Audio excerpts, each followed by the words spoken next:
Good morning. Nature park Dharavi मुंबईला first time आली आहे मी. ते लहानपणापासून कधी ऐकलं पण नव्हतं. नॅशनल पार्क ऐकलेलं पण नेचर्स पार्कला पहिल्यांदा झालं. बघूया, लेकीचं प्रोजेक्ट आहे. So let's adventure something and do something different. So come on. काहीच बेसिकली हे महाराष्ट्र निसर्ग उद्यान संस्था आहे, जे की धारावी डेपोच्या एक्झॅक्ट समोर आहे. याची वेळ आहे सकाळी 8:30 ते दुपारी 3:30 पर्यंत. खूप सुंदर उद्यान आहे. मुंबईमध्ये असं काही आपलं नेचर्स पार्क असेल हे गणतीतही नव्हतं माझ्या. बटरफ्लाय गार्डन म्हणतात त्याला. खूप सुंदर सुंदर इथे प्राणी पक्षी यांचे आवाज येतात, सरपटणारे प्राणी असतात. सो एक्सप्लोअर करायला चाललो आहे. माझी लेक डिझायनिंगमध्ये. आता डिझायनिंग आणि नेचर्स पार्कचा काय संबंध. त्यांना एक प्रोजेक्ट दिलेलं की हे जे साईन बोर्ड्स दिले आहेत, सो त्यांचा अभ्यास करायचा आहे त्यांना. त्यांचे फॉन्ट, कलर्स किंवा एक्झॅक्टली ते त्या ठिकाणाहून बोर्ड किती लांब आहे, डिस्टन्स काय आहे किंवा त्यांचे कलर्स कसे आहेत, हे सगळा अभ्यास करायचा आहे. So let's do.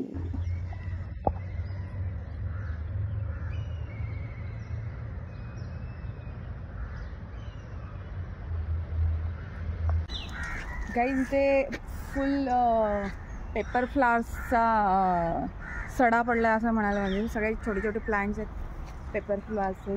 मागे त्याच्या मागे बांबूची झाडं आहेत. पण किती सुंदर वाटत आहेत बघा. फुल शेवटपर्यंत ही लाईन आहे पेपर फ्लावर्सची. त्याच्या बाजूला अशी छोटी छोटी ऑरेंज कलरची जंगली फुलं आहेत. आणि इथे एन्क्वायरी सेंटर आहे.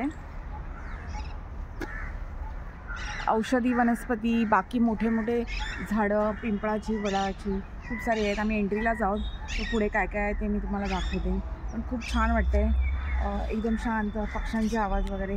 आणि विशेषतः इथे जास्त गर्दी नाही आहे.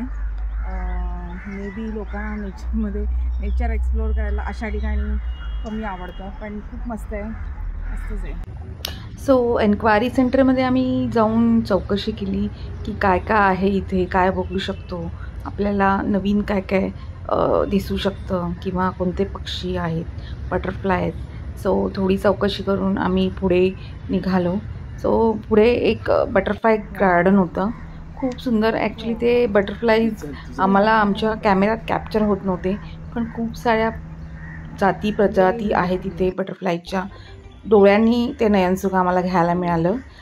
खूप छान छान गुलमोहराची पण झाडं आहेत. फ्लावर्स खूप खूप छान आहेत. वेल आणि त्याला हत्तीचं असं ही दिलं आहे, स्कल्पचर आहे सांगाडा, की जेणेकरून हे फुल वेल त्याच्यावर चढेल तेव्हा पूर्ण हत्तीचं त्याला शेप येईल. Butterfly garden. खरंच खूप सारे बटरफ्लाय आहेत.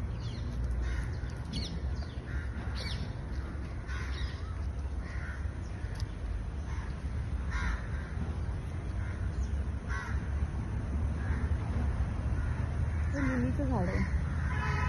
ए बाबा, हे किती छान केलं आहे इथे. गुलगुल गुलगुल गुलगुल.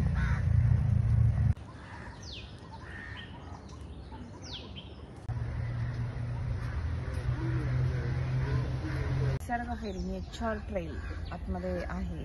तो छान एक रोड गेला आहे. बघूया तिथे काय आहे ते.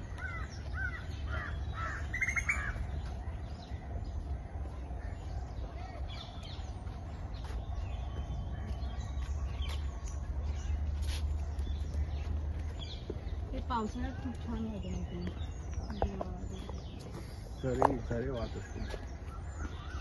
जसं आम्ही पुढे जात होतो तसे ओळखीची अनोळखी अनेक झाडं आम्हाला दिसत होती. सो समोरच आम्हाला दिसलं एक चिंचेचं झाड. हे गाणं आठवल्याशिवाय पुढे जाऊ शकत नाही.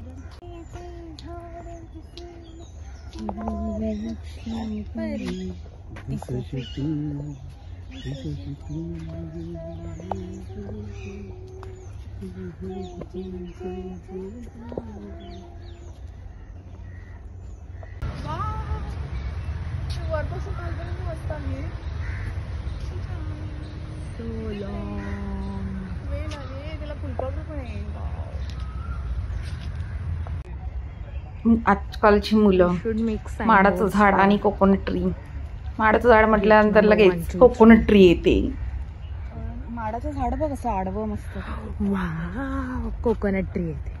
इथे सगळी औषधी झाडं लावलेली आहेत. आता हे पिंपळीचं झाड आहे. आपण पिंपळी आयुर्वेदिक याच्यामध्ये बघतो की बरेच त्याला सर्दीवर किंवा तापावर पिंपळीचं औषध असतं आयुर्वेदिक. सो ह्याचं झाड आज मी फर्स्ट टाइम पाहिलं. नागवेलीसारखं पान आहे त्याचं, आपलं जे विड्याचं पान असतं तसं. कोरफड वगैरे आहे. शतावरी पण मी फर्स्ट टाइम बघितलं. हे शतावरीचं झाड. खूप सारी झाडे आहेत. पेपरमिंट आहे, चाताप आहे, पुदिना, पानफुटीचं आहे. पानफुटीचं झाड हे आपलं स्टोन असतं, किडनी स्टोन, त्याच्यावर हे पान खातात. ओव्याचं आहे, काळी मिरीची वेल आहे, लेमन ग्रास, तुळस, लिंबू, अशी बरीच झाडे आहेत. आम्ही बघतो एक एक. पुढे खूप छान छोटे छोटे रोपं लावली आहेत. इथे नावं लिहिले त्याच्या, आणि त्याच्या खाली त्याचे उपयोग लिहिलेत काय काय आहे ते. नागकेसर, जे की आपण मसाल्यामध्ये वापरतो. गुगुल, अडुळसाचं हे आहे जे की खोकल्यावर उपयोगी आहे. त्याचं हे झाड आहे. शमीचं झाड आहे. अर्जुनवेल ही हार्टसाठी खूप चांगली असते. ती साल अर्जुनवेलची काढा करून पितात.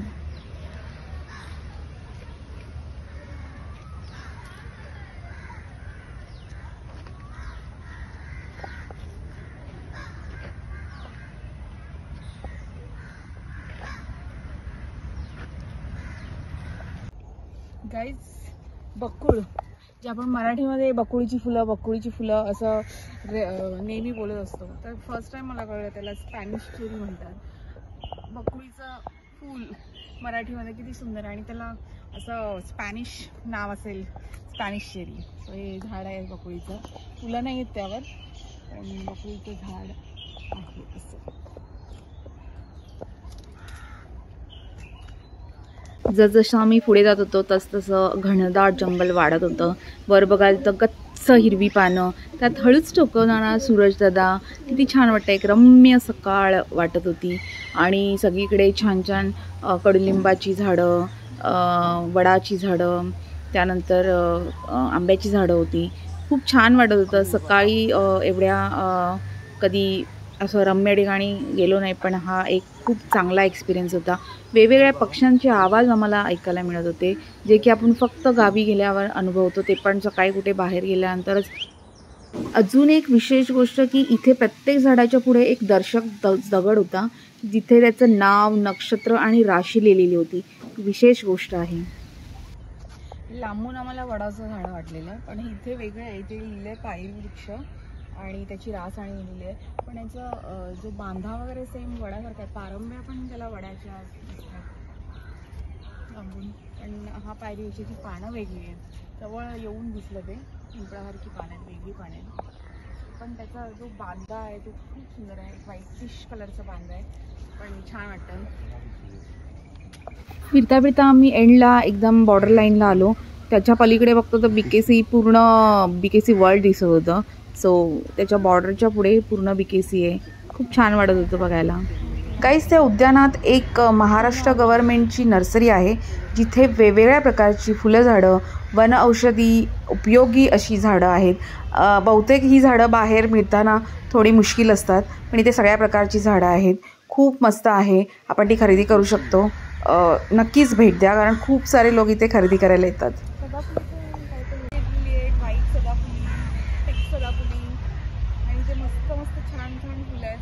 सगळी याविषयी वाटत, पण पुढे त्याची किती निराळा होईल त्याच्यानुसार आम्ही हे 3 घेतलेले आहे. त्याचा कलर किती सुंदर आहे बघा, मस्त. गाड्यांचा आवाज सुरू झाला, भोंगा गाड्यांचा.